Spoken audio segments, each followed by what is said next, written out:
Hi everyone, welcome to GK hub. Okay అండి, ఇక్కడ మీరు గమనించినట్లయితే మనం ప్రీవియస్ డే కూడా ఏం మాట్లాడుకున్నాం, ఏదైతే 14th నవంబర్ డే టైం ఫ్రేమ్లో ఈ యొక్క లోని మార్కెట్ బ్రేక్ అవ్వలేదండి. ఆల్మోస్ట్ ఎన్నిసార్లు ట్రై చేసింది ఒకసారి గమనించిన వస్తాం.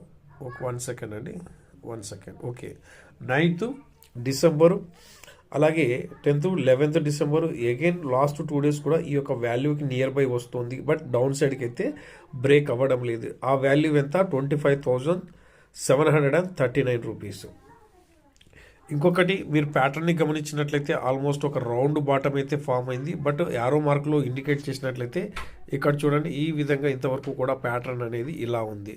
బట్ ఇది బ్రేక్ అయితేనే ఏ వాల్యూ అండి, 14th నవంబర్ డే టైం ఫ్రేమ్లో బ్రేక్ అయ్యి బిలో సస్టైన్ అయితేనే మనం బేరిష్ చూస్తాము. ప్రజెంట్ ఇప్పటి వరకు కూడా 25,739 అనేది మనకు చాలా ఇంపార్టెంట్ సపోర్ట్ జోన్. ఓకే అండి, ఇలాంటి అప్డేట్ మిస్ అవ్వకుండా వీడియోస్ అన్నీ మన వాట్సాప్ ఛానల్లో అప్డేట్ చేస్తున్నానండి. వాట్సాప్ ఛానల్ లింకు డిస్క్రిప్షన్లో ప్రొవైడ్ చేస్తాను. ఖచ్చితంగా వాట్సాప్ ఛానల్ని ఫాలో అవ్వండి. థ్యాంక్ యూ ఫ్రెండ్స్, జై హింద్.